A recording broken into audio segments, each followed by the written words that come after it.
Salamat, Madam President. Not to interpolate the good gentleman from Taguig, but You're always welcome, and my Pateros. colleague in several congresses, in Yes. different times of crisis and of generosity in our country. You can interpolate me anytime.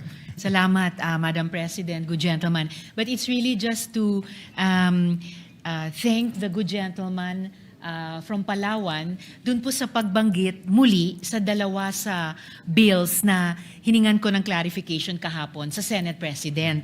Ang mga kalahating dosena ito. And thank you, Senator Erwin, sa pagbanggit muli dun sa Anti-Hospital Detention Bill at saka yung Magna Carta of Barangay Health Workers Bill. Dahil ito po, Madam President, itong dalawa ay halimbawa ng ready for amendments na on the floor.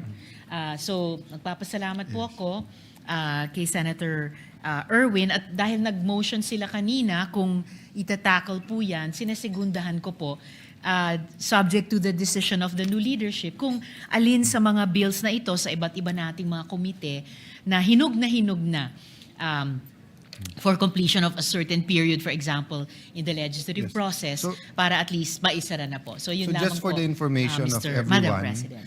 after the speech of Senator Win, the majority will go into a caucus. You're most welcome to join us if you're going to join the majority. Afterwards, on Thursday, I will be meeting the Secretary General, the Deputy Secretary Generals, the COMSECs, the other department heads, and I did this in the House of Representatives, to encourage them and empower them. So parang bibingka, yung apoy na sa ibabaw na sa ilalim. So on one hand, the chairman will make certain decisions, but we want to empower the COMSECs to push. And tamang-tama yung timing kasi when we were planning this yesterday, nagsabi nga na may LEDAC sa Tuesday.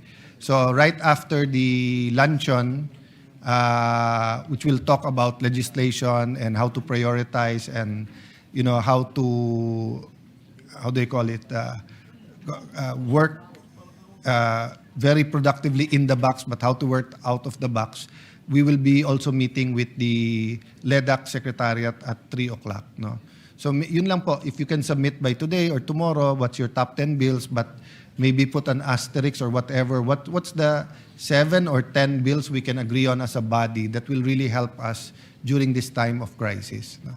Salamat po sa Thank good you. gentleman from Taguig and Pateros, Madam President, and I will happily and proudly stay with the minority. Thank you.